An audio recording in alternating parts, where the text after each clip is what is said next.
ఘనమైన దేవునికి ముందుగా నా హృదయపూర్వక స్తోత్రములు స్తుతులు తెలియచేస్తూ, నాకు ఈ అవకాశాన్ని ఇచ్చిన స్థానిక క్రీస్తు ప్రభు యొక్క సంఘానికి, అలాగే మా ప్రియ సోదరులు చంద్రశేఖర్ గారికి, అలాగే వేదిక మీద ఉన్న ఉదయ్ గారికి, అలాగే మరి యేసురత్నం గారికి, ఇంకా తదితర సువార్తిక బృందానికి, అలాగే ఇక్కడికి కూడి వచ్చి దేవుని మాటలు వినడానికి ఆసక్తితో ఇక్కడికి తరలి వచ్చిన 50 మంది క్రీస్తు సంఘ సభ్యులకును, ఈ గ్రామమునకును, గ్రామ పెద్దలకును, ఈ వాక్యాన్ని మరి దేశ విదేశాల్లో వింటున్నటువంటి ప్రతి క్రైస్తవుని, అలాగే క్రైస్తవేతర ప్రియులకును నా హృదయపూర్వక వందనములు, శుభములు మండపేట క్రీస్తు సంఘముల తరఫున తెలియజేస్తున్నా. ఈరోజు ఎప్పటి వరకు కూడా ఉదయ్ గారి ద్వారా చాలా విలువైన మాటలు మనం విన్నాం. ఈ ప్రపంచంలో ఉన్న సమస్తము ఏ రీతిని నిర్మించబడిందో, దీని వెనక ఉన్నటువంటి రహస్యాలు ఏమిటో, దీని వెనక ఏం జరిగిందో, అసలు దేవుని యొక్క ఉద్దేశం ఏమిటో ఎప్పటికీ కూడా మానవ జాతిలో 99 అంటే 99% మందికి దేవుని యొక్క ఆలోచన తెలియలేదు. ఒకవేళ క్రైస్తవులు అని తెలుపుకుంటున్నటువంటి చాలా మంది, వారికి తెలుసా అని మనం ఆలోచన చేస్తే వారికి తెలియలేదని చెప్పాలి. ఎందుకంటే దైవ లేఖనం ఒక విలువైన మాటను తెలియచేస్తుంది. దానిని చదివి మనం లోపలికి వెళ్ళబోతాం. మీరు నాకు కూడా ప్రయాణం చేయాలి, అప్పుడు మాత్రమే ఈ సంగతులు అర్థమవుతాయి. రోమీలకు రాయబడిన పత్రిక, దయచేసి బైబిల్లో ఉన్నవారు మీ బైబిల్ తెరవండి. అలాగే ఒకవేళ ఈ నెట్ ద్వారా కానీ, ప్రత్యక్షంగా కానీ, లైవ్లో కానీ ఎవరైనా చూస్తున్నవారు దయచేసి నోటి మాటలతో కాకుండా మీ దగ్గర కనుక బైబిల్ ఉంటే తెరవండి. ఆ మాటల్లో ఉన్నటువంటి లోతును గమనించాలని కోరుతున్నారు. దేవుని యొక్క జ్ఞానంలోనికి వెళుతున్నాం మనం. రోమీలకు రాబడిన పత్రిక 16వ అధ్యాయము 15వ వచనం నుంచి చదవబోతున్నాం. రోమీలకు రాబడిన పత్రిక 16వ అధ్యాయము 15వ వచనం నుంచి. సమస్తమైన అన్యజనులు, జాగ్రత్తగా వినాలి ఈ మాట, సమస్తమైన అన్యజనులు విశ్వాసమునకు విధేయులగునట్లు. ఇంకా మనం ఎక్కడికో వెళ్ళిపోతాం, మీరు నాకు కూడా వచ్చేది. అందుకని మీ మనసు ముందు లేఖనం మీద కేంద్రీకృతం చేయండి. సమస్తమైన అన్యజనులు విశ్వాసమునకు విధేయులగునట్లు. ఇక్కడ ఒక సెకండ్ మనం ఆలోచన చేద్దాం. అంటే సమస్తమైన అన్యజనులు అనే మాట ఉంది అక్కడ. సమస్తమైన అన్యజనులు అనేటప్పటికీ ప్రపంచ మానవాళంతా, అంటే ఇజ్రాయేలీలే కాక ఇజ్రాయేలు కాని దేశ ప్రజలు ఎవరైతే ఉన్నారో ప్రపంచంలో, వారందరిని ఉద్దేశించి మాట్లాడుతున్నాడు.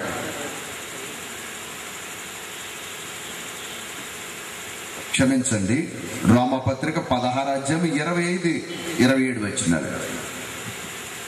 దయచేసి క్షమించమని కోరుతున్నా. రోమపత్రిక 16వ అధ్యాయం 25-27 వచ్చిన అక్కడ చెప్పబడుతున్న మాటలు చూద్దాం. సమస్తమైన అన్యజనులు విశ్వాసమునకు విధేయులగునట్లు. అక్కడ వ్రాయబడిన భావాలను చూద్దాం. సమస్తమైన అన్యజనులు, ఆ భావం దగ్గరికి వచ్చేటప్పటికి ఇజ్రాయేలీలే కాక ఇజ్రాయేలు కాని ప్రపంచ మానవాళంతా అనే ఒక మాటను మనం తీసుకోవాలి. సమస్తమైన అన్యజనులు అనే భావం దగ్గరికి వచ్చేటప్పటికి, అయితే వాళ్ళందరూ కూడా విశ్వాసము నాకు విశ్వాసమునకు విధేయులగునట్లు. అంటే ప్రపంచ మానవాళ్ళంతా, ఒక సెకండ్ మీరు ఆలోచించాలి, ప్రపంచ మానవాళ్ళంతా ఒక్క చోటకు చేర్చాలనేది దైవ సంకల్పం. ఇక్కడ మీకు అర్థమైంది లేదు. ప్రపంచ మానవాళినంతా ఒక్క చోటకు చేర్చాలనేది దైవ సంకల్పం. ఈవేళ ఉదయ్ గారు, మరి ఇక్కడ ఉన్న యవనస్తులు నెట్ ద్వారా ఈవేళ ఈ ప్రోగ్రామ్ లైవ్ ఇచ్చి ప్రపంచంలో ఉన్న అనేక దేశాల వారిని ఇప్పుడు ఎక్కడికి చేర్చారు చెప్పగలరా? చెప్పాలి. ఏ ఊరిది? గెద్దాడు. ఇప్పుడు లైవ్ లో చూస్తున్న వారందరూ ఎక్కడికి వచ్చినట్లు చెప్పాలి? గెద్దాడు. ప్రోగ్రామ్ ఎక్కడుంది? గెద్దాడులో. కానీ వారు చూసేది ఎక్కడ? ఏ ఇతర దేశములో ఉన్నా, ఇతర రాష్ట్రములో ఉన్నా, ఇతర పట్టణాల్లో ఉన్నా వారందరూ మనం చూస్తున్నారు అంటే వాళ్ళందరూ ఇప్పుడు ఎక్కడికి కనెక్ట్ అయ్యారో చెప్పగలరా? గెద్దాడికి కనెక్ట్ అయ్యారు. మీకేమైనా అర్థమైందో లేదు? నేను ఇంకా లోపలికి వెళుతున్నాను, మీ మనసులు ఇక్కడికి రావా? అప్పుడే మనం ఇంకా లోపలికి ప్రయాణం చేయబోతా ఉన్నాం. అంటే దైవ సంకల్పం మీకు అర్థం అవ్వాలి. దైవ సంకల్పం ఏమిటంటే ప్రపంచాన్ని ఒకటి చేయాలి. ఏ ఉద్దేశంలోనో తర్వాత చెబుతాను. ప్రపంచాన్ని ఒకటి చేయాలి. ఎందుకు ఒకటి చేయాలనుకుంటున్నాడు ప్రపంచాన్ని? ఒక మాట మీకు చూపిస్తాను. కొలస్సీలకు రాబడిన పత్రిక,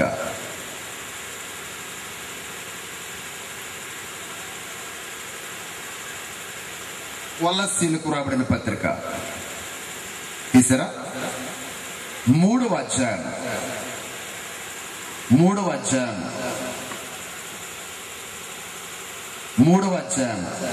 వచనాన్ని చదువుదాం. అక్కడ చెబుతున్నాడు, చూడాలి. ఇట్టి వారిలో, ఇక్కడ చూడాలి, ఆనాటికి దైవ ప్లాన్ ఇది.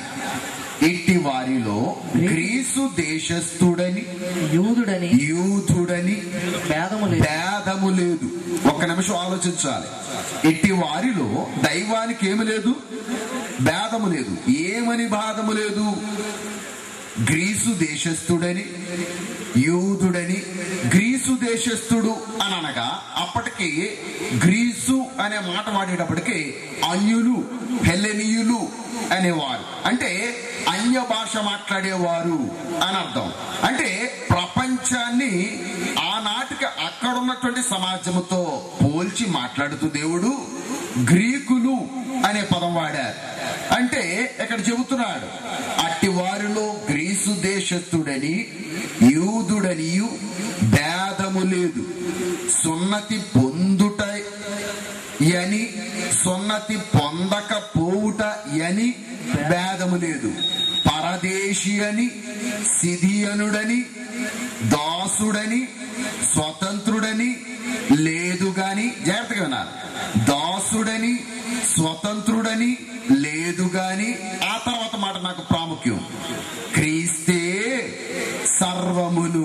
ఒక్కసారి మీరు మళ్ళీ స్ట్రెస్ చేసి చదవండి దాన్ని. క్రీస్తే సర్వమును అంటే క్రీస్తే సర్వమును అందరిలో ఉన్నవాడునై ఉన్నాడో. ఈ అందరిలో నాకు పాయింట్ చెప్పాలి. ఎందరిలో అంటే అంటే అంటే ప్రపంచ మానవాళ్ళందరిలో ఉన్నవాడెవరో చెప్పాలి. అక్కడ రాయబడిన లేఖని చెప్పండి చాలు నాకు. అంటే ప్రపంచ మానవాళ్ళందరిలో కూడా ఎవరున్నారు తెలుసా?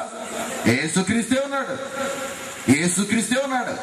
అంటే ఇప్పుడు యేసుక్రీస్తును కలిగి ఉన్న మానవాళిని అంతటినీ దేవుడు ఏం చేయాలనుకుంటున్నాడు? రైట్, ఇప్పుడు దాని భావం అది. దేవుడు ఏం చేయాలనుకుంటున్నాడు? ఒక్క చోటకి చేర్చాలనుకుంటున్నాడు. అంటే ఎక్కడికి చేర్చాలనేది దేవుని ప్లాన్. ఒక్కసారి మీకు ఇంకా అంటే దేవుని చిత్తమైతే రేపు క్లియర్ చేస్తాను. ఈ భావాలు మీ మనసులో పెడితేనే గాని, మీరు పెట్టుకుని ఉంచుకుంటేనే గాని ఇప్పుడు నేను చెప్పే పాఠం మీకు అర్థం కాదు. ముందు ఈ భావాన్ని లోపల పెట్టండి. ఓకే, మీరు ఇంకా మనం ప్రయాణం చేద్దాం. ఇప్పుడు మీకు అర్థమైంది అనుకుంటున్నాను. అంటే ఇప్పుడు దైవం ప్రపంచ మానవాళ్ళందరినీ ఏం చేయాలనుకున్నారు? ఒకటి చేయాలి. ఎలా ఒకటి? కేవలం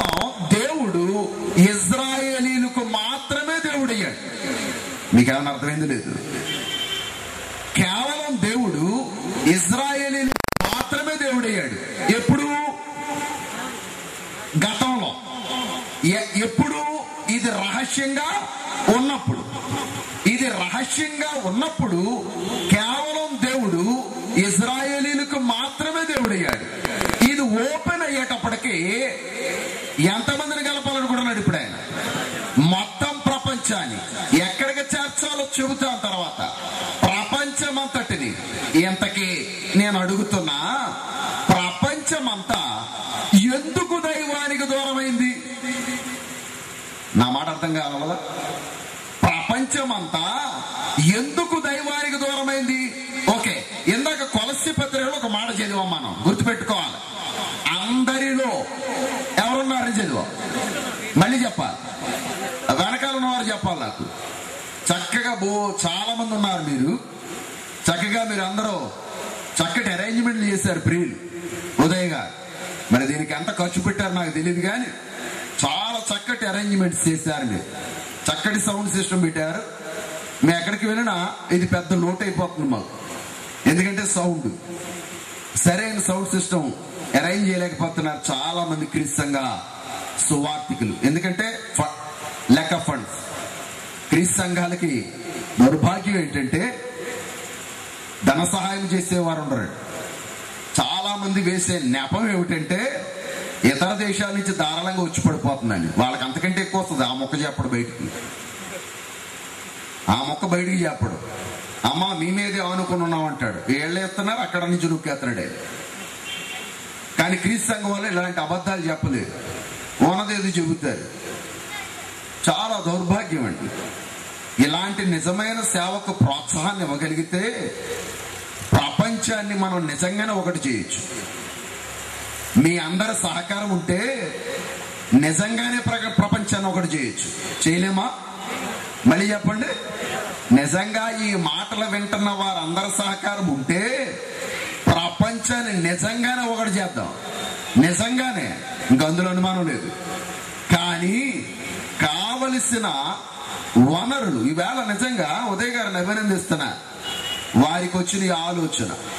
ఎందరో నాకు అప్పుడే ఫోన్లు చేసి వెబ్సైట్ తీసుకుని నాకు తెలిసిన వారు, నేను ఇంకా మాట్లాడుతున్నానని తెలిస్తే చాలా మంది చూస్తుండేవారండి.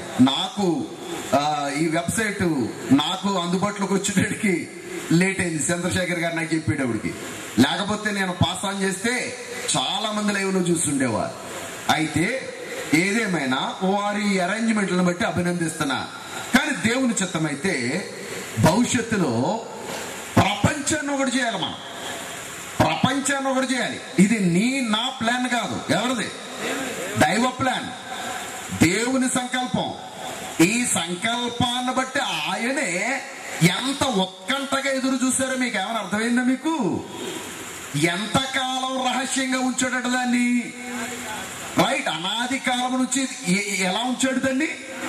ఇక్కడ నేను అడుగుతున్నా, అంతకాలం రహస్యంగా ఉంచిన దేవుడు ఎంత ఉత్కంఠ పడి ఉంటాడంటారు, ఎంత టెన్షన్ పడి ఉంటాడంటారు. ఎప్పుడు పంపేద్దాంరా బాబు ఈ రహస్యాన్ని, ఎప్పుడు విప్పేద్దాంరా బాబు. అప్పుడప్పుడు మనకు కూడా పెద్ద సమస్య ఏంటంటే రహస్యాలు ఏవైనా ఉంటే అస్సలు దాచుకోలేము మనం. మన ఆది తల్లి ఆ మొక్క చేసింది, ఆ కార్యక్రమం చేసింది. ఆమె దాచుకోలేక ఎంత ముప్పు తెచ్చిపెట్టింది మనకు. అవునా? ఎవరో మన ఆది తల్లి, ఆవిడ అస్సలు దాచుకోలేకపోయింది. దేన్ని? రహస్యాన్ని అస్సలు దాచుకోలేకపోయింది. అసలు రహస్యాలు ఎవడు దాయలేడండి, చాలా కష్టం. అప్పుడప్పుడు చూడండి, ఆ మాట వరుసకైనా ఒక్కొక్కడు చెబుతూ ఉంటాడు. ఒరే నీ ఒక్కడికి చెబుతున్నా, ఇంకెవ్వడికి చెప్పక, నీ మీద ఒట్టుసమ్మా, ఇంకెవ్వడికి చెప్పు, నీ ఒక్కడికి చెబుతున్నా అంటాడు. ఆడు ఇంకొకటి పిలిచి ఇంకెవ్వడికి చెప్పక, నువ్వు అదేనా నీకు కాబట్టి చెబుతున్నాను. ఆడు ఎవరితో చెప్పుతున్నాడు సమ్మా? ఎవడో ముందు చెప్పు. ఈడు ఒక్కడికి చెప్పాడట. ఆడు మళ్ళీ ఒకడు పిలిచి ఇది నువ్వు ఒక్కడికి, నా బాగా తిక్కడి తిని కాబట్టి నీవు ఒక్కడికే మొత్తం వెళ్ళిపోయి,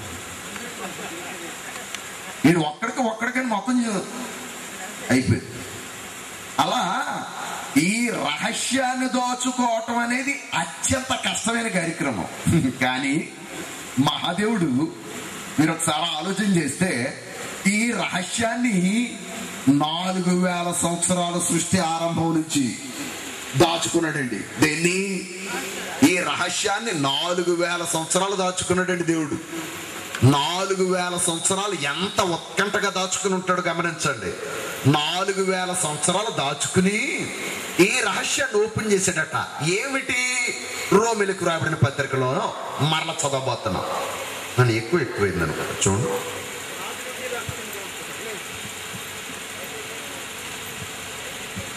ఎక్కువ తీసేయండి. ఇందాకే బాగుంది, చక్కగా ఉంది. ఇందాక ఎట్లా ఉందో అలా ఉంచు. మీరేమి డిస్టర్బ్ చేయొద్దు. మీరు అసలు వాటిని ముట్టుకోవద్దు. చూడాలి. సమస్తమైన అన్యజనులు విశ్వాసమునకు విధేయులగునట్లు అనాది నుండి రహస్యముగా ఉంచబడి ఇప్పుడు ప్రత్యక్షపరచబడిన మర్మము ఏమిటండి? అది నిత్య జీవము. ఎప్పటి నుంచి? అనాది నుండి. చూడాలి, అనాది నుండి రహస్యముగా ఉంచబడి ఇప్పుడు ప్రత్యక్షపరచబడిన మర్మము నిత్య దేవుని ఆజ్ఞ ప్రకారము. ఏ దేవునండి? ఎంత గొప్ప మాట అండి అది. నిత్య దేవుని ఆజ్ఞ ప్రకారము అంటే మన దేవుడు ఎవరమ్మా? నిత్య దేవుడు. మరలా ఒక మాట చెప్పాలంటే సత్యదేవుడు. అంటే ఆయన మాట్లాడేది సత్యము. ఏం మాట్లాడితే అది సత్యమై అంటే ఆయన నిత్యదేవుడు అనే మాట చెప్పటమే ఆజ్ఞ ప్రకారము. ఏ దేవునండి? ఎంత గొప్ప మాట అండి అది. నిత్య దేవుని ఆజ్ఞ ప్రకారము అంటే మన దేవుడు ఎవరమ్మా? నిత్యదేవుడు. మరలా ఒక మాట చెప్పాలంటే సత్యదేవుడు. అంటే ఆయన మాట్లాడేది సత్యము. ఏం మాట్లాడితే అది సత్యమై అంటే ఆయన నిత్యదేవుడు అనే మాట చెప్పటమే లేఖనముల ద్వారా వారికి తెలుపబడి ఉన్నది. ఏది? ఈ మర్మము. ఎవరికి? ప్రవక్తల లేఖనముల ద్వారా వారికి తెలుపబడి ఉన్నది. తర్వాత చదువుదాం. ఈ మర్మమును అనుసరించి ఉన్న, చాలా జాగ్రత్తగా వినాలి, ఈ మర్మమును అనుసరించి ఉన్న నా సువార్త ప్రకారము. ఏమన్నా అర్థమైందా? ఏ మర్మాన్ని? ఎంతకాలం నుంచి? అనాది కాలం నుంచి రహస్యంగా ఉన్న మర్మాన్ని అనుసరించి ఉన్న నా సువార్త. ఎవరు సువార్త? అదే ఎవరంటున్నారు ఇక్కడ? పౌలు. అంటే ఇప్పుడు పౌలు గారు మాట్లాడేది ఏంటన్నమాట? అనాదిగా ఏదైతే రహస్యముగా ఉందో ఆ రహస్యముగా ఉన్న ఆ నిత్య సంకల్పానికి ఇప్పుడు ఈయన సువార్త తోడైంది. జాగ్రత్తగా గమనించాలి. ఈయన సువార్త వల్ల, ఎవరి సువార్త వల్ల? పౌలు తన సువార్త వల్ల ఏమన్నాడు తెలుసండి అక్కడ? నా సువార్త ప్రకారము మిమ్మును స్థిరపరచుటకు శక్తిమంతుడును అద్వితీయ జ్ఞానవంతుడునైన దేవునికి యేసుక్రీస్తు ద్వారా నిరంతరము మహిమ కలుగును గాక. ఎవరి ద్వారా? నా సువార్త ద్వారా. జాగ్రత్త గమనించాలి. ఎవరి ద్వారా ఈ మహిమ? సువార్త ద్వారా. ఎవరంటున్నారు? పౌలు. ఓకే, ఇంకా లోతుకి వెళ్ళబోతున్నా. మీ మనసులు ఇక్కడ పెట్టండి. చాలా ఇంట్రెస్ట్గా వింటున్నాను. మీరు గమనిద్దాం. ఇప్పుడు మీకు అర్థమైంది అనుకుంటున్నాను. ఇదంతా ఎప్పటి ప్లాన్ అని? అనాదిగా. ఇంతకీ ఏమిటి ప్లాను? ఆయన ప్లాన్ ఏంటి? ప్రపంచమంతా ఒకటవ్వాలి. ఈ ఒకటవ్వటానికి ఇప్పుడు ఎవరిని వాడుకుంటున్నాడు దేవుడు? సువార్తను. రైట్.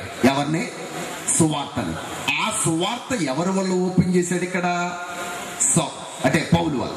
అంటే పౌలు వల్ల ఓపెన్ అయినటువంటి ఈ సువార్త ప్రపంచములో ఉన్న క్రైస్తవులందరినీ లేదా అన్యులందరినీ, ప్రపంచ మానవులందరినీ ఏం చేయాలి?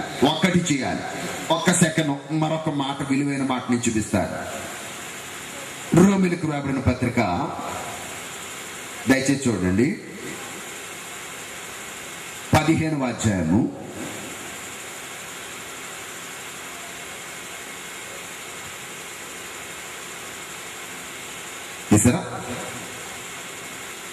5వ వచనం చదువుదాం. ఈ మాటలు చూడాలి. మీరు ఏకభావము గలవారై. ఏ భావం? మళ్ళీ చెప్పాలి నాకు, ఏ భావం? ఏకభావం. అంటే ఇప్పుడు క్రైస్తవులందరిలో లేదా ప్రపంచ మానవాళ్ళందరిలో ఏం కలగాలనేది దేవుని ప్లాను? ఏకభావం. కానీ సైతాన్ గడి ప్లాన్ ఏంటి చెప్పాలి? రైట్, అనేక భావాలు. ఇప్పుడు దేవుని ప్లాన్ ఏంటి? ఎలా? మీరు ఏకభావము గలవారై ఏకగ్రీవముగా మన ప్రభు అయిన యేసుక్రీస్తు తండ్రి యగు దేవుని మహిమపరచు నిమిత్తము క్రీస్తు యేసు చిత్త ప్రకారము ఒకనినొకడు మనస్సు కలిసిన వారయ్యుండునట్లు ఓర్పునకును ఆదరణకును కర్తయగు దేవుడు మీకు అనుగ్రహించును గాక. ఆ తరువాత ఇంకా గొప్ప మాటలు ఉన్నాయి. ఒక్క సెకండ్ ఇక్కడ మనం ఆలోచన చేసి లోతైన భావాల్లోనికి వెళదాం. ఇక్కడ అంటున్నాడు, ఏలయనగా ఓర్పు వలనను లేఖనము వలన, క్షమించండి, 5వ వచనం, మీరేకభావము గలవారై ఏకగ్రీవముగా మన ప్రభు అయిన యేసుక్రీస్తు తండ్రి దేవుని మహిమపరచు నిమిత్తము ప్రపంచమంతా ఒకే థాట్, ఒకే వర్షిప్, ఒకే భావం, ఒకే ఆలోచన కలిగి ఉండాలనేది దేవుని సంకల్పం. నేను అందుకని చెప్పాను. కానీ దేవుని సంకల్పం ఇదైతే దెయ్యము సంకల్పం ఏమిటి? ఒక్కసారి కొన్ని మాటలు చదివి దేవుని మనసు దగ్గరికి వెళదాం. ఆది కాండము వెళ్ళాలి. ఆది కాండము దయచేసి చూడాలి. 3వ అధ్యాయం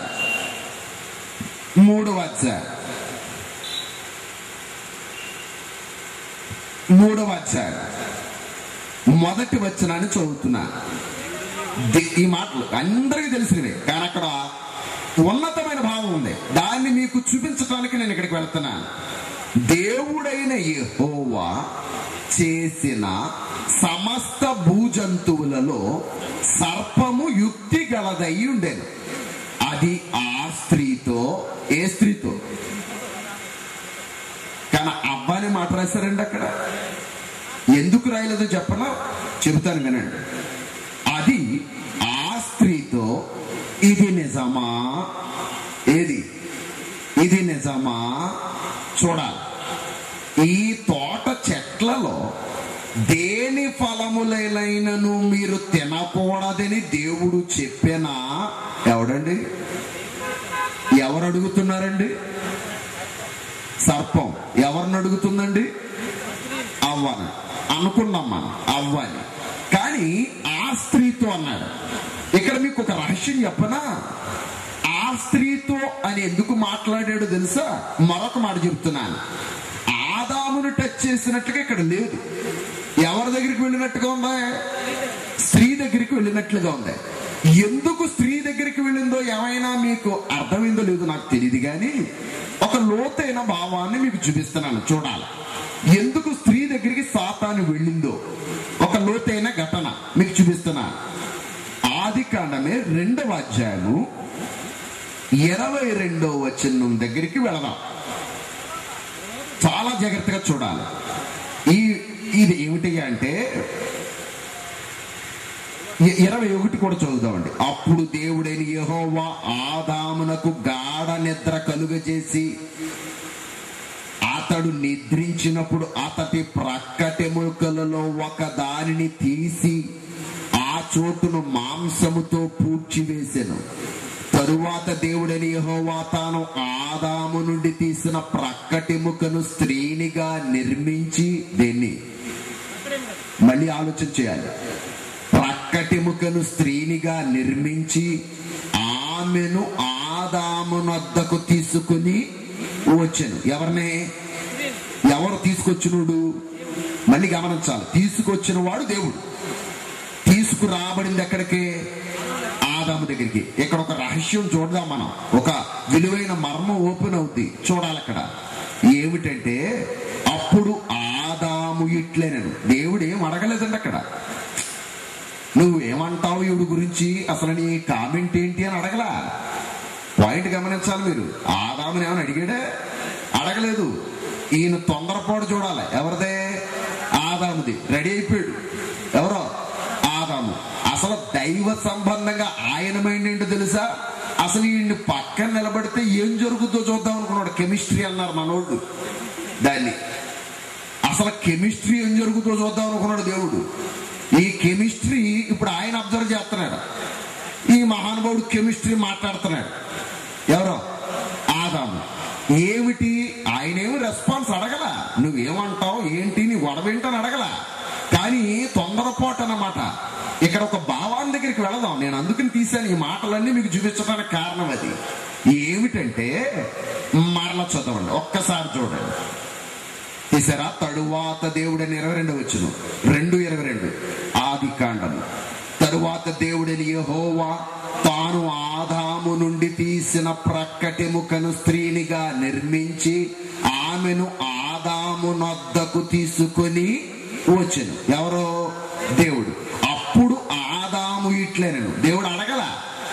ఈ మహానుభావుడు చెప్పేస్తున్నాడు. ఎవరైనా? మన తాతయ్య ఏమన్నాడైనా?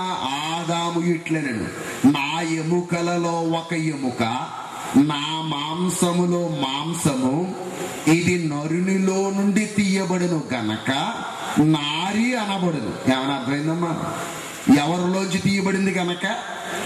మళ్ళీ చెప్పాలి. ఎవరన్న మాటలు ఇవి? ఎవరితో? గమనించాలి. ఈ కెమిస్ట్రీ మాట్లాడుకుంటున్నారని అర్థం అక్కడ.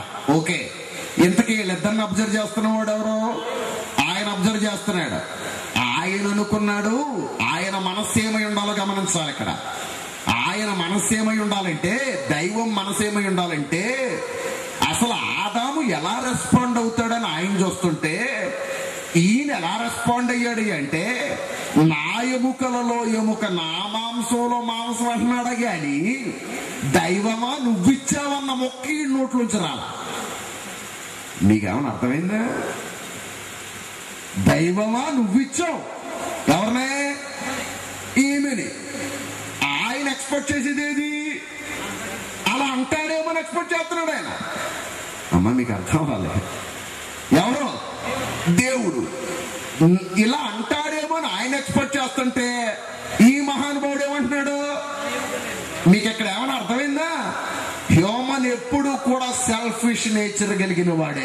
అది ఇక్కడ రికగ్నైజ్ అవుతుంది దైవాన్ని. మనుష్యుడు ఎప్పుడూ కూడా సెల్ఫిష్నెస్, స్వార్థప్రియుడు.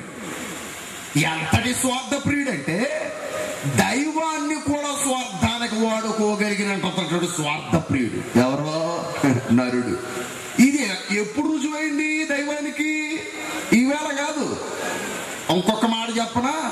అందుకనే ఇందాక రోమాపత్రిక 16:25 ఒక మాట చదివాం. అనాది నుండి ఎలా ఉన్నది? ఏది రహస్యంగా ఉందా? రైట్. ఏది? స్వార్థ. ఎందుకు రహస్యం చేశాడు తెలుసా? ఇక్కడ ఓపెన్ చేద్దాం అనుకున్నాడు ఆయన. ఈ పనికి మనోళ్ళకి ఓపెన్ చేయకూడదు అనుకున్నాడు అంతే. ఇంకా అర్థం అవుదా? ఇవంతా అర్థమైంది మీకు? ఎలాంటి దౌర్భాగ్యులకి ఎంత విలువైంది చేతిలో పెడితే. అవ్వనిస్తేనే ఎలా మాట్లాడాడు ఈయన? అవ్వనిస్తే ఎలా మాట్లాడాడు? నా అన్నాడు. ఒకవేళ ఆయన సొంత రహస్యాన్ని కనుక ఇస్తే అర్థం అవ్వలేదు మీకు? ఎప్పటికే అదే జరిగింది. ఏది జరగకూడదని తండ్రి అనుకున్నాడో ఈవేళకి అదే జరుగుతుంది సువార్తలో. మీరు గమనించాలి. సువార్తను కూడా ఏది జరగకూడదని ఇన్ని సంవత్సరాలు పాపం దాన్ని దాచుంచాడో దేవుడు, అది ఓపెన్ చేసినా ఇప్పుడు ఓపెన్ చేయబడిన సువార్తను కూడా దేనికి వాడుకుంటున్నారు అన్నాడు? చెప్పండి ఇప్పుడు. స్వార్థానికి. ఓకే, మీకు పాయింట్ అర్థం కావాలి. ఇంకొక మాట చెప్పనా? దీన్ని మాలాంటి వారు ఏమనుకోవద్దు, వేదిక మీద ఉన్నవారు కూడా క్షమించాలి. మాలాంటి వారు ఏమంటున్నామో తెలుసా? ఇది నా గొప్పతనం అనే అహంభావానికి మేము వెళ్ళిపోయాం. 4 ప్రసంగాలు హిట్ అయితే భూమి మీద నిలబట్ల. మీకు అర్థం అవ్వాలి. నాలాంటి వాడు 4 ప్రసంగాలు కనుక హిట్ అయింది అనుకోండి, ఆయన భూమి మీద ఉంటలా, కరెంట్ లైన్ మీద నడిచేస్తున్నాడు. మరి అలాంటి వాడు అసలు ఇది అందుకనే మరలాంటాడు క్రొత్త నిబంధనలో యోగ్యులని ఎంచబడిన వారికి ఇది అప్పగించాడని రాయబడి ఉందా లేదా? ఎవరికే? యోగ్యులు అంటే అప్పటికి యోగ్యులు, అపోస్తులు యోగ్యులని ఎంచి ఇది వారికి అప్పగించాడట. ఏది? సువార్త. అంటే అందరికీ ఇవ్వలేదు. కారణం, ఇస్తే ఏమవుతుంది ఆయనకి తెలుసు. ఎంతటి ప్రమాదాలు జరుగుతాయో కూడా తెలుసు ఆయనకి. ఎప్పటికీ ఒక సెకండ్ ఆలోచించండి. దీన్ని ఈవేళ క్రైస్తవ ప్రపంచం వ్యాపారం చేయట్లా, మాట్లాడరేటు. దేన్ని? సువార్తని. అంటే సువార్తని వ్యాపారం ఇచ్చే వాడుకోట్లా. దారుణమైన సంగతి. సువార్తని మీరు ఎప్పుడైనా చూడండి, ఏ టీవీ ప్రోగ్రాం చూడండి, కింద ఆయన అడ్రస్ కు ముందే అది మీ అందరికీ తెలుసు, ఇది మా అకౌంట్ నెంబర్. ఈ మధ్య కొత్తగా ఒక ఆయన మాట్లాడుతున్నాడు, ఇంకెక్కడా కూడా మా బ్రాంచులు లేవు అంటే దాని అర్థం ఏంటి? ఇంకెవడికే పంపించకండి, ఏకైక నెంబర్ మాదే. ఏమనుకోద్దు. నిజంగా వారు నిజంగా అకౌంట్స్ తీసుకున్నారు ఓకే, చెక్స్ తీసుకున్నారు ఓకే, అన్ని తీసుకున్నారు ఓకే, నిజంగా దాన్ని సేవకు వాడితే, నిజమైన పరిచర్యకు వాడితే ఆ ఇయ్యబడిన వారు దీవుపడతారు, తీసుకోబడిన వారు దీవుపడతారు. కానీ దానిని మోసం చేస్తే ఆలోచించాలి. ఇక్కడ ఈ అకౌంట్స్ పరంగానే అక్కడ లెక్కల్లోకి వస్తాయి సుమ్మా. ఏ అకౌంట్? ప్రతి అకౌంట్. యువతల ట్యాక్స్ కట్టకుండా మనం పబ్లిక్ ని, గవర్నమెంట్ ని మోసం చేయొచ్చేమో, కానీ దైవాన్ని మోసం చేయగలిగిన టెక్నాలజీ ఇంకా రాలేదు.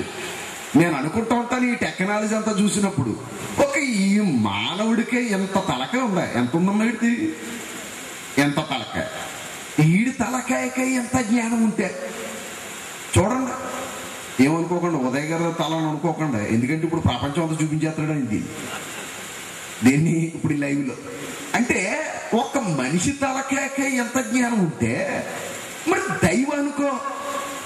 నేను అనుకుంటాను, కొన్ని జంతువులు చూస్తే చీమ తలకే ఎంత ఉంటుందండి. నాకు విషయం చెప్పండి, దానికి తెలివితేటలు లేవా? మాట్లాడేటమ్మా, దానికి తెలివితేటలు లేవా? మంచం మీద పడిపోయిందంట పంచదార పలుకు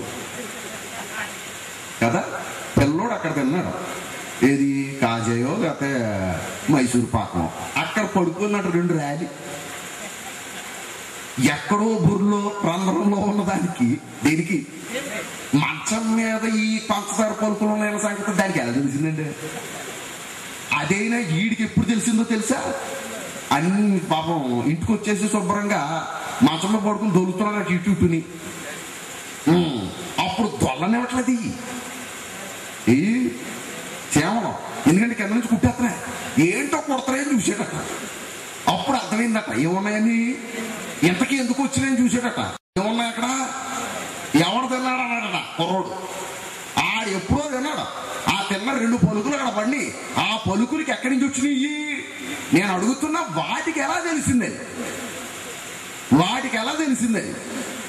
ఈవేళ అంటే ఎంత చిన్న జీవులకే అన్ని తెలివితేటలు ఇచ్చిన దేవుడు, మీకు అర్థమైందో లేదో, ఈ మధ్య కాలంలో ఎక్కువ సార్లు పేపర్లో పడే బొమ్మ ఒక జంతువుది కనపడుతుంది. తెలుసు తెలియదు మీకు? ఒక క్రిమిది. ఏమిటంటే మనుషులది కూడా పట్టలేదు కానీ ఆ క్రిమిది మాత్రం వేసేసారు ఆ మధ్యకాలంలో. ఏంటో తెలుసా? దోమ బొమ్మ. ఏలేదండి, టైగర్ దోమ. మాట్లాడితే పేపర్లో దాని ఫోటోయే. పెద్ద పెద్ద నాయకుల ఫోటోలు కూడా పట్టలేదు కానీ దేని ఫోటో? ఎందుకంటే అది ఉడితే చస్తున్నారు ఎవరో మనుషులు. మరి దానికని తెలివితేటలు ఎక్కడ అంటున్నాను? దేనికి? ఆ దోమకి. వెనకటికి ఎవడో అంటే ఇది వాటిలో ఉన్న జ్ఞానాన్ని చెబుతున్నాను, నా టైం వేస్ట్ చేసుకోవాలని కాదు, దైవ సృష్టికి ఉన్న జ్ఞానాన్ని చెబుతున్నా. ఒక్కసారి గమనించాలి.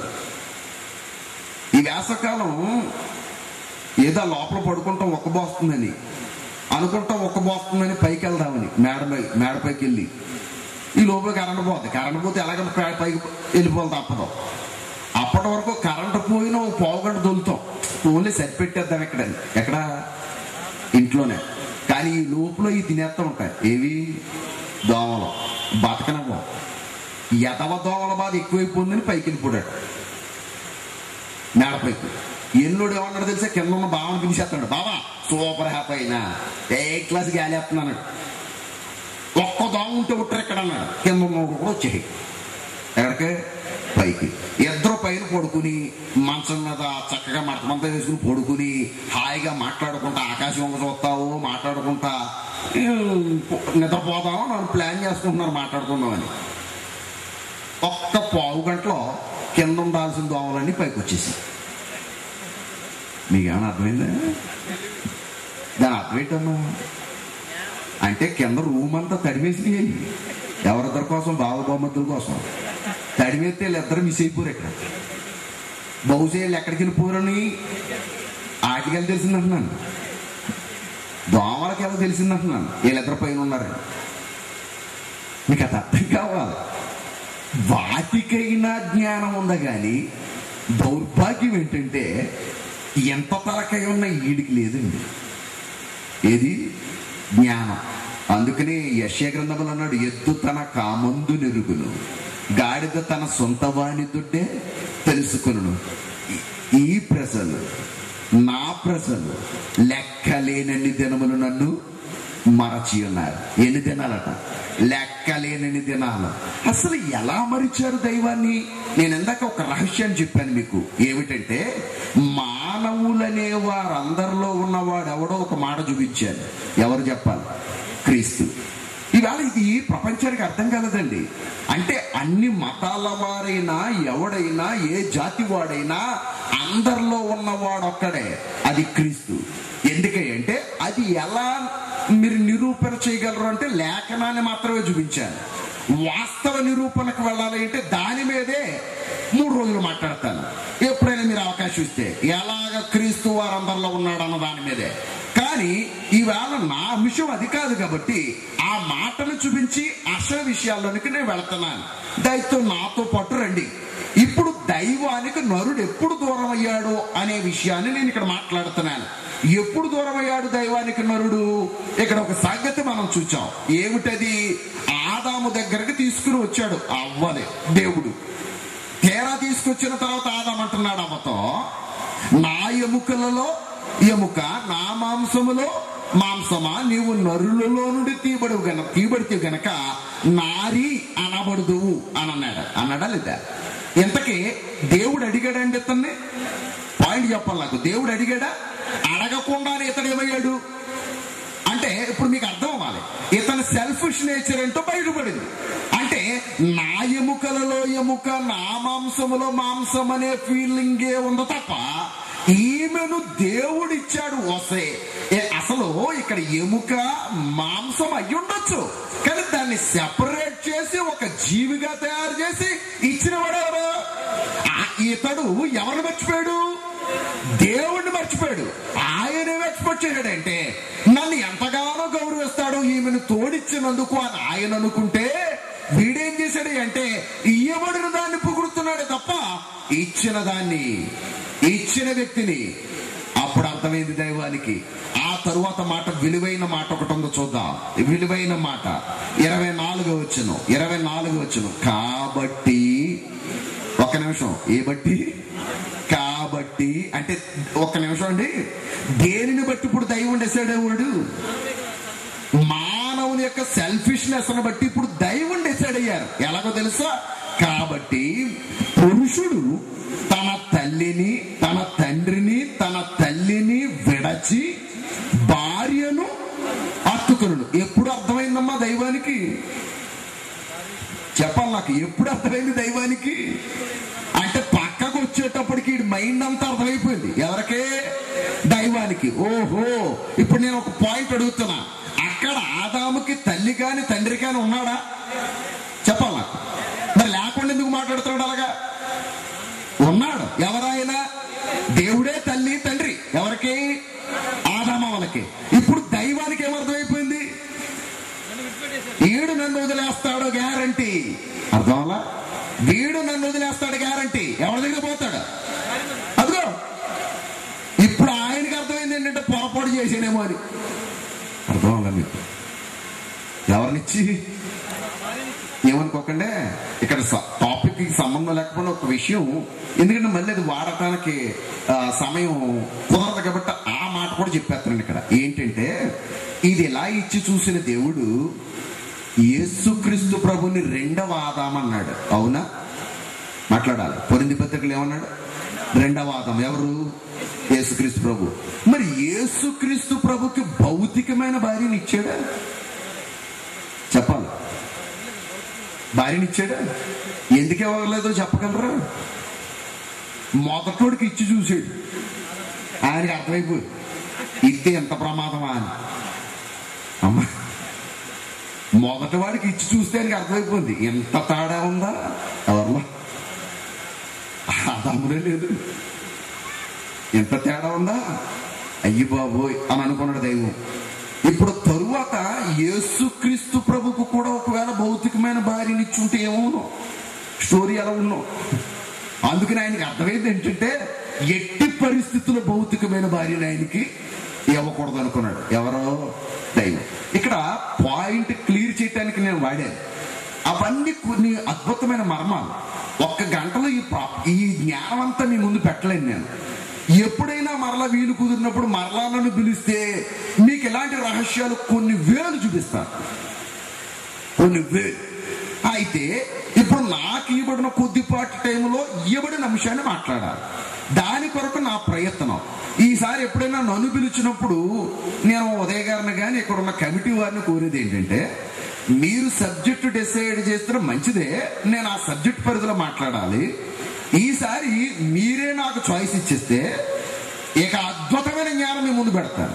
ఇక మళ్ళీ ప్రపంచములో ఎప్పుడు అందని జ్ఞానాన్ని మీ ముందు పెడతాను. దైవ కృప ఉంటే మీరు మరలా నాకు నెక్స్ట్ టైం అవకాశం ఇస్తే ప్రపంచంలో ఎప్పుడు వినని జ్ఞానాన్ని మీ ముందు పెడతాను. కనుక నాకు కొంచెం ఫ్రీడమ్ ఇస్తే ఆ పరిచయం చేయగలను. ఈవేళ ఇప్పుడు మీరు అంశం ఇచ్చారు కాబట్టి దాని పరిధిలోనే కొన్ని రహస్యాలు మీ ముందు పెడుతున్నాను. ఓకే, ఇవి కూడా చాలా ప్రాముఖ్యమైనవి. వారు ఇచ్చిన అంశం కూడా చాలా ప్రాముఖ్యమైనది. కనుక ఇంకా 2 దినాల్లో ఇంకా లోతుల్లోకి నేను మిమ్మల్ని తీసుకెళ్తాను. ఇప్పుడు దైవానికి ఒక పాయింట్ అర్థమైంది అన్న సంగతి మనకు తెలిసింది. ఏమర్థమైంది చెప్పాలి? పురుషుడు ఎవరిని హత్తుకుంటాడని చెప్పాలి. ఎవరిని వదిలేసి? ఇక్కడ తల్లి ఎవరు, తండ్రి ఎవరు? అన్ని ఆయన కాబట్టి ఆయన వదిలేసి ఎవరి దగ్గరికి పోయాడని అర్థమైంది. భార్య దగ్గరికి పోయాడని ఆయనకి అర్థమైంది కదా. మీకు ఇక్కడ ఒక్క రహస్యం చెప్పనా? ఆయనకి ఎప్పుడైతే అర్థమైందో ఆడికి కూడా అప్పుడే అర్థమైంది. అర్థం అవ్వాలి. ఎవడికి? ఆడు అన్నాను. ఆయన అన్నదేమో దైవం, వాడు ఆయన నేను అంతకంటే గౌరవించిన వాడిని కదా. వాడిని గౌరవించాడంటే వాడు అన్నాను. అందుకనే వాడికి కూడా అప్పుడే అర్థమైంది. ఎప్పుడు? ఇప్పుడే. వాడు అక్కడ చూస్తున్నాడు, వాడికి అర్థమైంది. ఇప్పుడు మీరు గమనించాలి. అందుకని వాడు ఎక్కడికి వచ్చాడో తెలుసా? డైరెక్ట్. ఇప్పుడు మీకు పాయింట్ అర్థం కావాలి. ఆదాము దగ్గరికి వస్తే పని అవ్వదు. ఆదాము వీక్నెస్ ఎవరు? ఇప్పుడు దేవుడు కాదు, ఆదాము వీక్నెస్ ఎవరు అసలు. అందుకనే ప్రపంచంలో ఎవడ వీక్నెస్ ఏదో చూసి కొడతాడే. అర్థం కాదా? ఎవడో బలహీనంగా ఎవరున్నారో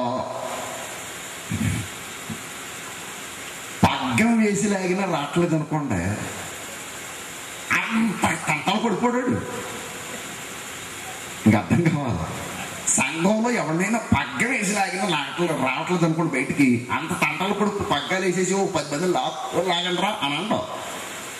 గుమ్మ సేవలో ఒకడు కూర్చుంటుంటాడు, ఎప్పుడు వెళ్ళిపోదామని. ఇంకా అర్థం కదా? వీక్ క్యాండిడేట్ అనమాట. అంటే ఎప్పుడు వెళ్ళిపోదామని వాళ్ళని పొల్ల ఇచ్చుకుని వెళ్ళాలి. అయితే చాలు పొల్లతో, ఇంకా పొల్లతో లాగేచ్చాడు బయటికి.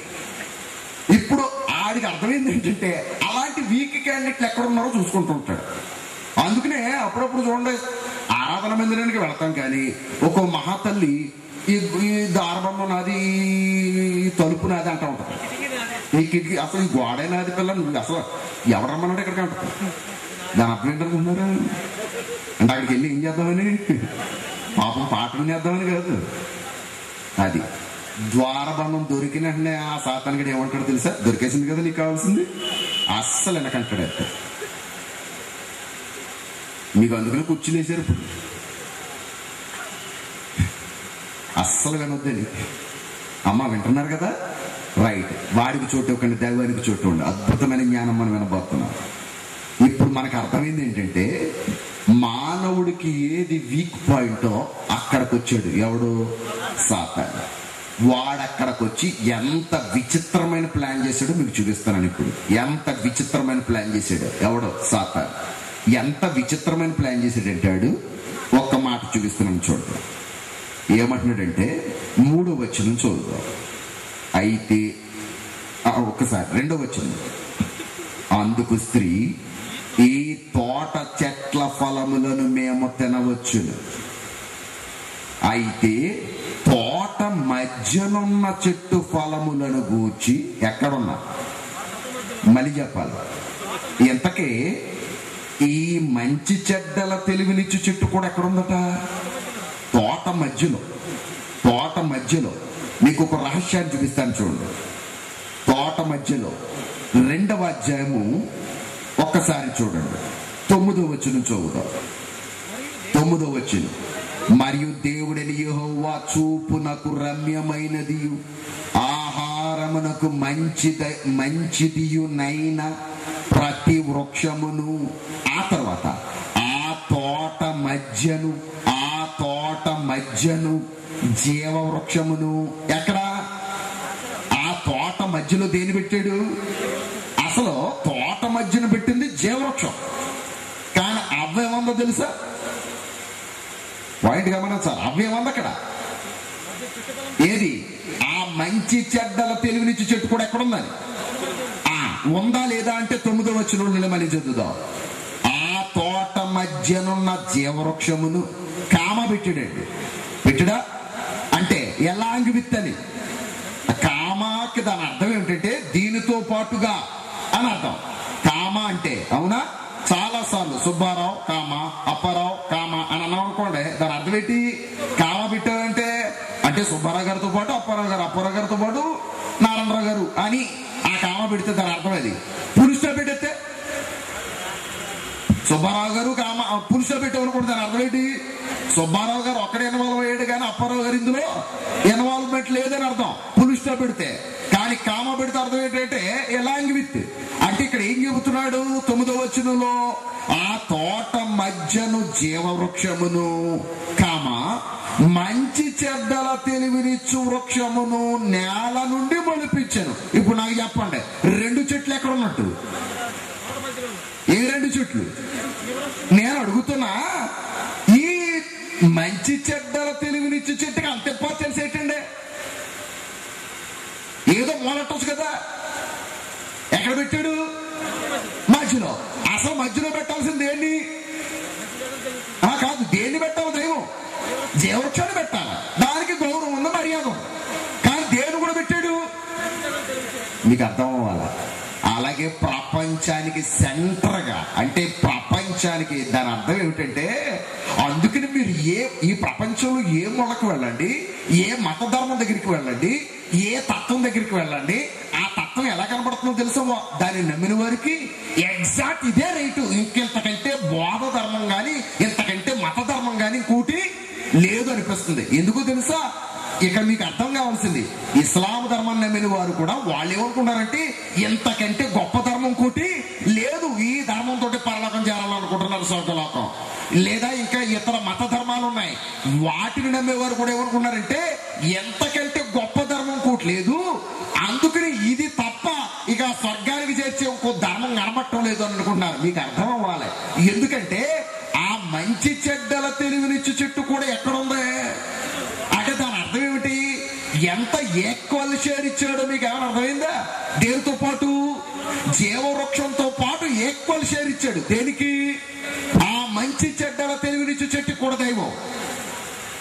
కానీ నువ్వు దాన్ని ముట్టొద్దు, నువ్వు దాన్ని తినొద్దు అన్నాడు. అసలు ఈ ప్రపంచానికి అది అర్థం కాల. అందుకనే సైతాను ఏ పాయింట్ అయితే దేవుడు వద్దన్నాడో దాన్ని వాడుకోవటంలో వీడు నిష్ణాతుడు. ఎవడో? సాతాను. వాడెక్కడికి వెళ్ళాడో చూడండి. 3వ వచనాన్ని చదువుతున్నాను. 3:3 ఆదికాండం 3వ అధ్యాయం 3వ వచనం. అయితే తోట మధ్యనున్న చెట్ల ఫలములను గూర్చి దేవుడు మీరు చావకుండానట్లు వాటిని తినకూడదని వాటిని ముట్టకూడదని చెప్పానని సర్పముతో అనెను. అందుకు సర్పము, మీరు చావనే చావరు.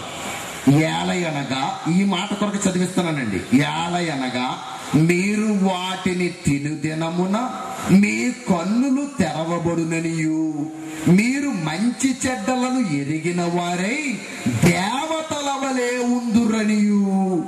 దేవుడు దేవునికి తెలియనని స్త్రీతో చెప్పగా, ఎవరికి తెలియనని అంటే ఈ పండు తింటే నువ్వేమవుతావని దేవుడికి తెలుసు అన్నాడు. ఏమన్నా రహస్యం అర్థమైందా? ఏమవుతావు అన్నాడమ్మా, మళ్ళీ చెప్పాలి. దేవతల వలె ఎలా ఉంటావు నువ్వు? ఇప్పుడు మీకు ఏమైనా అర్థమైందో లేదో, అవ్వమ్మకి ఒక్కసారిగా ఆదాము భార్యగా ఉండడం కంటే, ఓకే పాయింట్ అర్థం కావాలి. ఇప్పుడు ఆదాము భార్య కంటే ఇప్పుడు గొప్ప హోదా ఇస్తానంటున్నాడు. అర్థం కదా? ఏ హోదా? దేవత హోదా. దేవత హోదా. ఎవరు అంటే ఇప్పుడు అవ్వమ్మ హోదాలో ఎవరికి భారీగా ఉండగలదు అంటే ఒక మనుషుడికి భారీగా మాత్రమే ఉండగలదు. కానీ ఇప్పుడు ఈ హోదా ఎంత ఉంది? మాట్లాడాలి. మీకు ఒక రహస్యం చెప్పేస్తానని ఏమనుకోకండి. అందుకని ప్రపంచం మొత్తం ఇప్పటికే నమ్ముతున్న ఆదిశక్తి, పరాశక్తి అనే వ్యక్తిని దేనితో పోల్చారో చెప్పగలరా? స్త్రీతో. స్త్రీ. ఆ స్త్రీ ఎవరై ఉండొచ్చో చెప్పగలరా? మీకు అర్థం అవ్వాలి. ఎవరై ఉండొచ్చో ఏమైనా అర్థమైందా మీకు? అసలు సీక్రెట్. అందుకనే సృష్టి మొత్తం ఆమెలోంచే వచ్చిందని చెప్పబడుతుంది ప్రపంచం. మీరు గమనించాలి. నిజమే అది. ఎందుకంటే మొత్తం మానవ జాతి నిర్మాణం అంతా ఎవరిలో వచ్చి అవనుంచే. అయితే అందుకనే ఇక్కడ ఒక్కసారి గమనించండి, దైవం ఉంటే ఇప్పుడు ఎవరు వచ్చారు ఇక్కడికి? ఇహలోక సంబంధమైన ఎవరు పుట్టారు? దేవతలు పుట్టారు లేదా? ఇంకా లోతుల్లోకి విడిపోతే మతులిపోతే అంతటి జ్ఞానం బైబిల్ మనతో మాట్లాడుతుంది. ఇక్కడ ఒక రహస్యం మీకు అర్థం అవ్వాలి. మానవుడు ఎప్పుడైతే దైవ వ్యతిరేక కార్యం చేశాడో అక్కడ జరిగిన ఒక దురాగతమైనటువంటి పరిస్థితి ఏమిటి అంటే, వీడు దెయ్యం వచ్చి మానవుణ్ణి దైవంతో సమానంగా చేశాడు. ఇక్కడ పాయింట్ అది. ఎవరితో సమానంగా? దైవంతో. అక్కడ ఒక మాట వాడాడు చూడండి. వాడు ఏమన్నాడో, అప్పుడు వారి కన్నులు, ఎన్నవచ్చింది? 7వ వచనం వాడు, అప్పుడు వారి కన్నులు తెరవబడెను, వారు కాదండి ఇందాక చదివింది మాట చదవాలి. 5వ వచనం, ఏలయనగా మీరు వాటిని తిను దినమున మీ కన్నులు మీరు మంచి చెడ్డలను ఎరిగిన వారై దేవతల వలె ఉందురనియు దేవునికి తెలియనని స్త్రీతో చెప్పగా. ఓకే, తర్వాత ఏం జరిగిందో మనందరికీ తెలుసు. కానీ 7వ వచనంలోకి వద్దాం. అప్పుడు వారిద్దరి కన్నులు తెరవబడెను. ఈ మాట చూడండి. తినేశారు ఇప్పుడు పళ్ళు. ఆ పండు తిన్న తర్వాత వారిద్దరి కన్నులు తెరవబడెను. ఏమంటే వారు తాము దిగంబరులమని తెలుసుకుని. ఏమని అర్థమైంది లేదు? ఏమని? మరి అప్పటి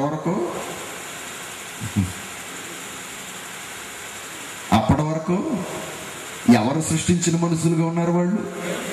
కానీ ఇప్పుడు కళ్ళు తెరవబడితే ఏమర్థమైందంటే వీళ్ళకి కాదండి, దిగంబరులమని. దీని మీద ఒక అద్భుతమైన పాఠం ఉందండి. కానీ మనకి సమయం అది కాదు. నా సబ్జెక్టులో నేను ఉండాలి కాబట్టి అక్కడ ఉంటున్నాను. ఇక్కడ గమనించాలి. అక్కడ రాయబడిన మాటలో వారి కన్నులు తెరవబడితే వారికి అర్థమైంది ఏంటంటే దిగంబరులు అనే భావం. అంటే ఎంతకీ ఒక రహస్యం మీకు అర్థమైందా? సైతాన్ గడు వాళ్ళని ఏం చేసాడు అంటారు? సైతాన్ గడు వాళ్ళని ఏం చేసాడు అంటారు? అర్థం కాదా? దిగంబరులుగా చేసేది. ఎందుకు దిగంబరులు అయ్యారో ఒక విలువైన రహస్యాన్ని నేను మీకు చూపిస్తున్నాను. రోమీలకు రాయబడిన పత్రిక, రోమీలకు రాయబడిన పత్రిక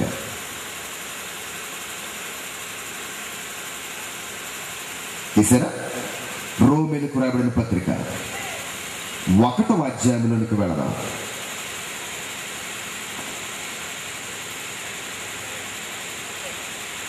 సరే, 1వ అధ్యాయము 24వ వచనాన్ని చదువుదాం. రోమీలకు రాయబడిన పత్రిక 1వ అధ్యాయం 24వ వచనం. ఈ హేతువ చేత వారు తమ తమ హృదయముల దురాశలను అనుసరించి, అక్కడ ఒక పాయింట్ నాకు కావాల్సింది ఏంటంటే, అక్కడ ఒక విలువైన మాట రాశాడండి. ఈ హేతువు చేత. ఏ హేతువు? ఈ హేతువు అన్నాడు కదా. ఏ హేతువు చేత? ఒకసారి 22వ వచనం చదువుదాం. ఎవరిది? మానవ జాతిది. వారి అవివేక హృదయము అంధకారమయమాయను, తాము జ్ఞానులమని చెప్పుకొనుచు. అంటే ప్రపంచంలో ఉన్న మానవాళ్ళంతా మాట్లాడితే మేమందరం ఎవరమని చెప్పుకుంటున్నాం? జ్ఞానవంతులమని. ఎవరికి వారే. నా మట్టుకు నేను, మీ మట్టుకు మీరు, ఎవరికి వారే. మనం అందరం జ్ఞానవంతులమని. జ్ఞానవంతులమని చెప్పుకొనుచు ఏమయ్యాం? ఎలా? కింద చూడండి, ఎలా బుద్ధిహీనులమయ్యామో. వారు.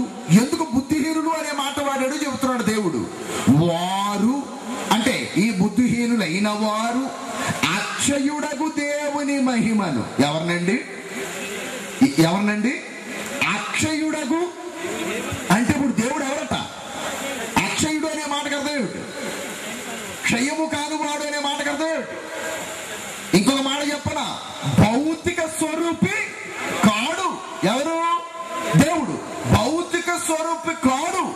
అక్షయము అనే మాటలో భౌతికమంతా అక్షయమైందే. అందుకనే కొన్నాళ్ళకి చెట్లు ఉండవు, కొన్నాళ్ళకి భూమి, ఈ ఇల్లు, మేడలు, మిద్దులు, ఇవన్నీ రూపురేఖలు మారిపోతా ఉన్నాయి.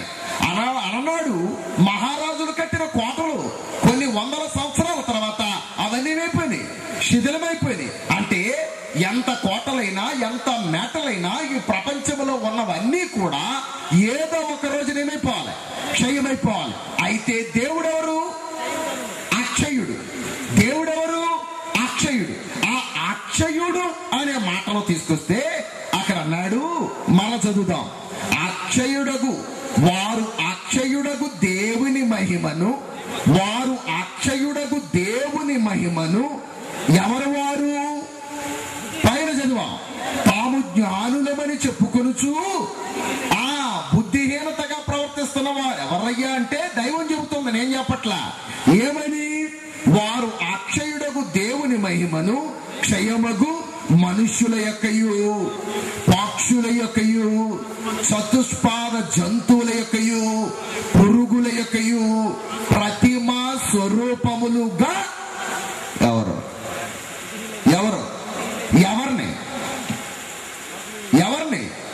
అక్షయుడగు దేవుణ్ణి కాదు, దేవుని మహిమను. అక్షయుడగు దేవుని మహిమను ఎలా మార్చారట? జంతువుల యొక్కయు, పురుగుల యొక్కయు, చతుష్పాద జంతువుల యొక్కయు ప్రతిమ స్వరూపములుగా మార్చిరి. ఇలా మార్చిన కారణం చేత ఇప్పుడు చెబుతున్నాడండి 24వ వచనంలో. ఈ హేతువు చేత. ఏ హేతువా? ఇలా మార్చబడిన హేతువు చేత వారు తమ హృదయముల దురాశలను అనుసరించి తమ తమ శరీరములను పరస్పరము అవమానపరుచుకున్నట్లు. ఎలా? అదే పరస్పరం అంటే పురుషుడు, స్త్రీ. ఏమనుకోకండి, ఈ సందర్భంగా ఒక కఠినమైన మాటే మాట్లాడుతున్నాను. అవమానకరంగానే అనిపిస్తుంది, కానీ కఠినమైన మాట తప్పదు. దీన్ని బట్టి మాట్లాడాల్సి వస్తుంది.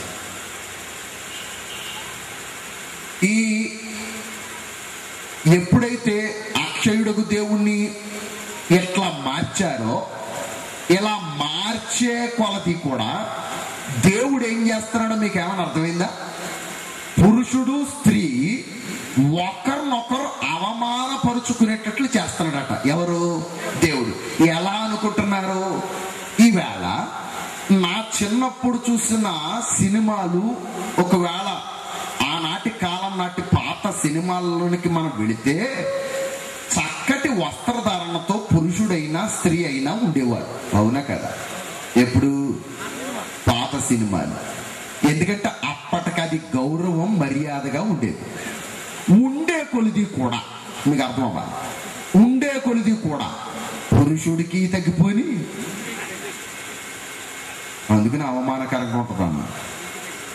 పురుషుడికి తగ్గిపోయి ఈవేళ పురుషుడు హీరో అవ్వాలంటే మొత్తం బటన్స్ అన్ని ఇప్పేసి 12 ప్యాక్స్ 6 ప్యాక్స్ అంటున్నాడు. ఈడు 7 ప్యాక్స్ అయినా 6 ప్యాక్స్ అయినా ఓకే, ఇదంతా ఓకే. నేను అంటున్నాను, ఎంత 6 ప్యాక్స్ ఉన్న వాడికి ఇలా ఎక్సర్సైజ్ చేస్తుంటే అన్నారట, ఆగిపోయిందట. ఆగిపోతే మరి 6 ప్యాక్స్ వాడిని కూర్చోబెట్టి తలంటేస్తున్నారు. తలంటేస్తుంటే అప్పుడేనే చెప్పాలి కదా, రే చెయ్యిలాక్క మామూలు చెయ్యి అనుకుంటున్నాం ఇట్టిదండి. 6 ప్యాక్స్ ఏంటనుకుంటున్నాం, మామూలుగా పెంచాలనుకుంటున్నట్టు, ఎన్ని గుడ్లు తినాలనుకుంటున్నాం అనొచ్చు కదా అంటాడా? ఇవన్నీ కండలు చూపించి ఇదంతా పెద్ద ధర్మం అనుకుంటున్నారండి వీళ్ళు. ఓకే, ఆ కండలు చూపించే వీరుడు ఈయనైతే మీ అందరికి అర్థమైంది. ఇది ఎక్కడి నుంచి వచ్చిన ధర్మం ఏమైనా అర్థమైందా? రైట్, ఎక్కడి నుంచి వచ్చిన ధర్మం? వాడు చేసాడండి అసలు మోసం. ఎవడో నీ కన్నులు తిరుగుబడతాయన్నాడు చూసు, అక్కడ వాళ్ళిద్దరు ఏమైపోయారు? ఎప్పుడు అర్థమైంది వాళ్ళకి? ఆడు కన్నులు తెరిచిన తర్వాత. ఓకేనా? అప్పటి నుంచి ఏం జరుగుతుందట లోకంలో?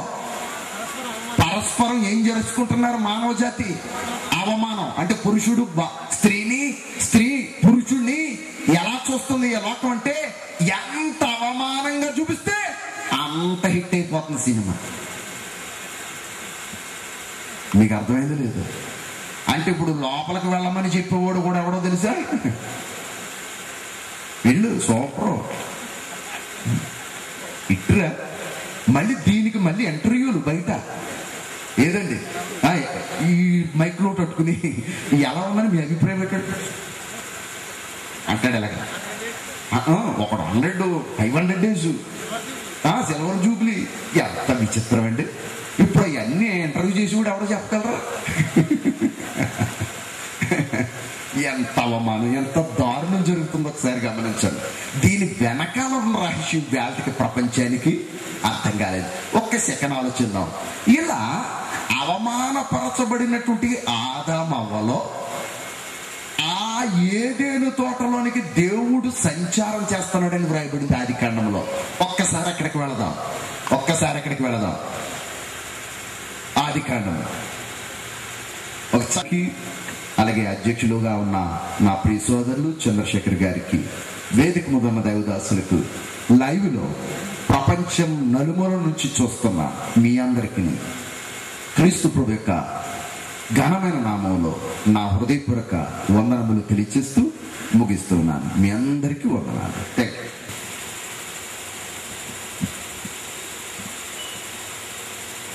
ఘనమైన దేవునికి ముందుగా నా హృదయపూర్వక స్తోత్రములు, స్తుతులు తెలియచేస్తూ, నాకు ఈ అవకాశాన్ని ఇచ్చిన అధ్యక్ష స్థానంలో ఉన్న ప్రియులు అజయ్ గారికి, స్థానిక సంఘాన్ని నడిపిస్తున్న ప్రియులు ఉదయ్ గారికి,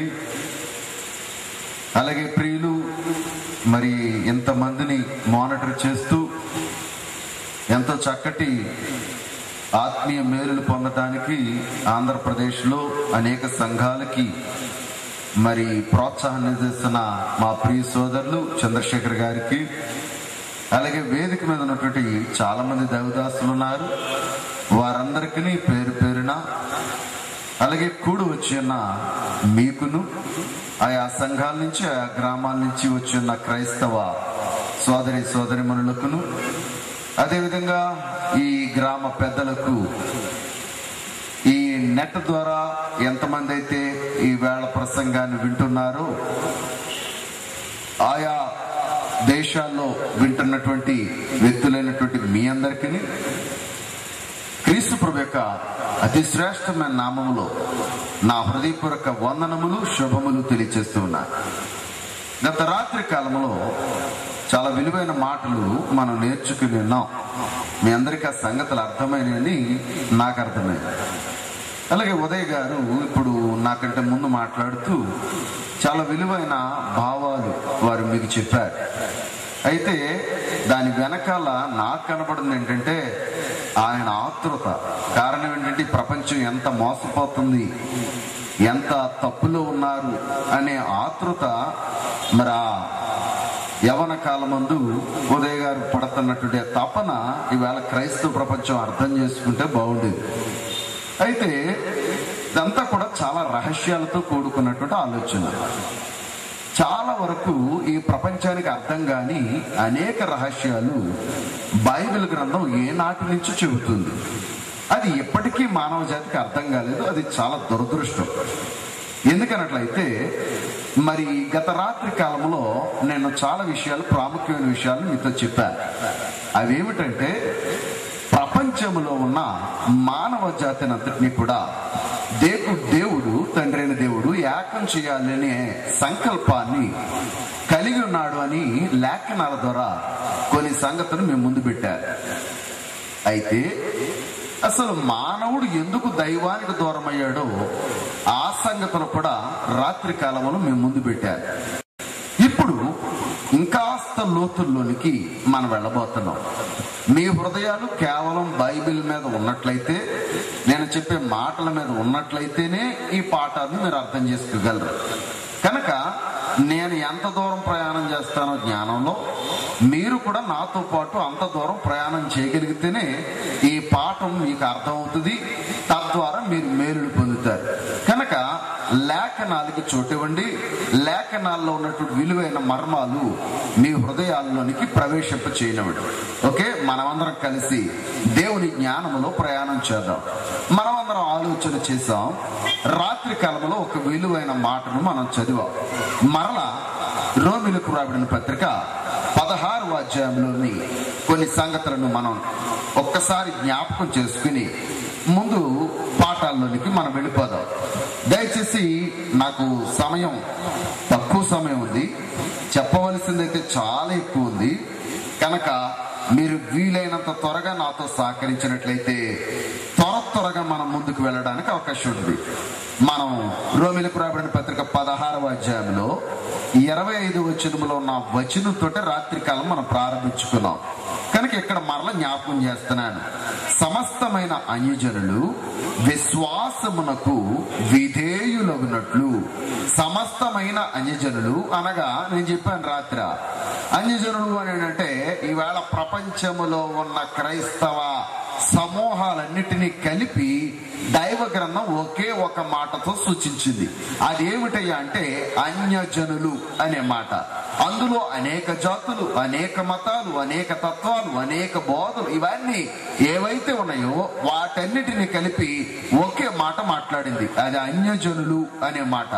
ఇకపోతే రెండవ సమూహం ఎవరయ్యా అనంటే వీళ్ళందరూ అన్యజనులు. ఓకే, మరి రెండవ సమూహం ఎవరయ్యా అంటే ఇజ్రాయేలీలు గురించి మాట్లాడుతుంది. ఇజ్రాయేలీలు దేవుని దృష్టిలో మొదటి సమాజం అయితే రెండవ సమాజం అన్యులు. అయితే దైవ సంకల్పంలో ఈవేళ ఇక్కడ రోమా పత్రికలో పౌలు మహాశయుడు తెలియజేస్తుంది ఏంటంటే సమస్తమైన అన్యజనులు, ఇజ్రాయేలు సంగతి అట్టి పెట్టండి, ఇప్పుడు సమస్తమైన అన్యజనులు అక్కడ చెప్పాడు చూడండి. సమస్తమైన అన్యజనులు విశ్వాసమునకు విధేయులగునట్లు. ఒక్క సెకండ్, ఇక్కడ ఒక్క నిమిషం ఆగుదాం. సమస్తమైన అన్యజనులు విశ్వాసమునకు విధేయులగునట్లు, మంచిదే. మరి అప్పుడు ఇజ్రాయేలు సమూహం ఏం చేయాలి? జాగ్రత్తగా ఆలోచించాలి. ఇజ్రాయేలు సమూహం ఏం చేయాలి? అన్యజనులు విధేయులు అవ్వాలంటున్నాడు విశ్వాసానికి, మంచిదే. మరి ఇశ్రాయేలు సమూహం ఏం చేయాలి అంటే ఇశ్రాయేలు సమూహం ధర్మశాస్త్రానికి లోబడాలన్నా దేవుని ఉద్దేశం. అయితే ఒక్క మాట మీకు చూపించి దీని వివరాల్లో మీకు లోపలికి వెళ్ళిపోతాను త్వరగా. 10వ అధ్యాయం రోమీయులకు రాబడిన పత్రిక, రోమీయులకు రాబడిన పత్రిక 10వ అధ్యాయం 1వ వచనం చూద్దాం. ఈ మాటలు మనసులో పెట్టుకోవాలి. ఏమండి, సహోదరులారా, ఈ మాట చూడాలి. అక్కడ అన్యజనుల గురించి మాట్లాడిన పౌలే ఇక్కడ 10వ అధ్యాయం 1వ వచనంలో ఇశ్రాయేలీయుల గురించి కూడా మాట్లాడుతున్నాడు. సహోదరులారా, ఇశ్రాయేలీయులు రక్షణ పొందవలెనని. ఇశ్రాయేలీయులు, ఓకేనా? మీకు మాట అర్థమైందా? ఇంతకు ముందు ఎవరి గురించి మాట్లాడాం? అన్యజనుడు. ఇప్పుడు ఎవరి గురించి మాట్లాడుతున్నాం? ఇశ్రాయేలీయులు ఏం పొందాలట అంటే, ఇప్పుడు నేను ప్రశ్న అడుగుతున్నాను. ఇశ్రాయేలీయులు కూడా ఏమీ లేదని అర్థం వస్తుంది, రక్షణ లేదని. అంటే ఇప్పుడు ఇశ్రాయేలీయులు కూడా ఏం పొందాలని అర్థం వస్తుంది, రక్షణ. ఇప్పుడు అన్యులు కూడా ఏం పొందాలని, రక్షణ. అన్యులు దేని వల్ల పొందుతున్నారు? విశ్వాసం వల్ల. మరి ఇశ్రాయేలీయులు దేని వల్ల పొందాలి? దానికి క్లారిఫికేషన్ ఇస్తున్నాను. ఇక్కడ చూడాలి, ఇశ్రాయేలీయులు రక్షణ పొందాలి, ఓకే. దానికి క్లారిఫికేషన్, ఇశ్రాయేలీయులు ఎలా రక్షణ పొందాలి? 10వ అధ్యాయము 4వ వచనం చదువుదాం. జాగ్రత్త చూడాలి. 10వ అధ్యాయం 4వ వచనం, అదే 10 రోమీలకు రాబడిన పత్రిక 10వ అధ్యాయం 4వ వచనం. ఈవేళ దయచేసి నెట్ ద్వారా ఎవరైతే వింటున్నారో వారు కూడా మీ బైబిల్ తెరిచి చూడండి. దేవుని జ్ఞానానికి చోటివ్వండి. దేవుని ఆశీర్వాదాలు మీ మీద విస్తారంగా కుమ్మరించబోతున్నాడు దేవుడు. అక్కడ చెబుతున్నాడు చూడాలి. ఇప్పటి వరకు నా పాయింట్ అర్థమైందా? అన్యజనులు దేని వల్ల రక్షణ పొందాలి? విశ్వాసం వల్ల. ఇప్పుడు మనం అనుకున్నాం ఇశ్రాయేలీయులు ఆల్రెడీ రక్షణ పొందారు కాబట్టి అన్యుల గురించి మాట్లాడారు. కానీ ఇప్పుడు రోమ 10వ అధ్యాయం ఏం చెప్పింది? ఇశ్రాయేలీయులకు కూడా ఏమీ లేదండి, రక్షణ లేదండి. అంటే ఇప్పుడు వాళ్ళు కూడా ఎక్కడికి రావాలి? రక్షణలోకి రావాలి. అన్యులు ఎక్కడికి రావాలి? రక్షణలోకి రావాలి. వీళ్ళిద్దరూ రక్షణలోకి రావాలంటే ఇప్పుడు ఇశ్రాయేలీయులు కూడా దైవం ఎక్కడికి నడిపిస్తుందో చూడండి. ఇశ్రాయేలీయులు కూడా దైవం ఎక్కడికి నడిపిస్తున్నారో 4వ వచనంలో చెప్పాడు. విశ్వసించు, విశ్వసించు ప్రతివానికి ఏం కలగటకై? నీతి కలుగుటకై. ఎలా ఎలా ఎలా రైట్, ఆ మాట మర్చిపోకండి. అంటే ఇప్పుడు విశ్వాసము ద్వారా ఏమవుతాం? నీతిమంతులు అవుతాం.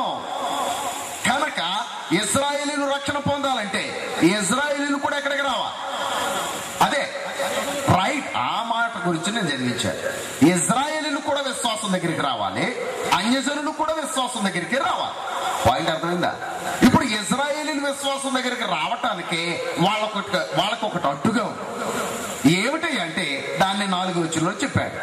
విశ్వసించు ప్రతివానికి నీతి కలుగుటకై క్రీస్తు ధర్మశాస్త్రమునకు సమాప్తి అయి ఉన్నాడు. దేనికి? ధర్మశాస్త్రానికి ఏమయ్యాడు? ఒక్క నిమిషం నాకు అర్థం చెప్పండి. క్రీస్తు ధర్మశాస్త్రానికి సమాప్తి అయి ఉన్నాడంటే ధర్మశాస్త్రం ఎవరితో ఆగిపోయిందని అర్థం? క్రీస్తుతో ఆగిపోయిందని అర్థం. అంటే ఇప్పుడు ఇశ్రాయేలీయులు ఎంతవరకు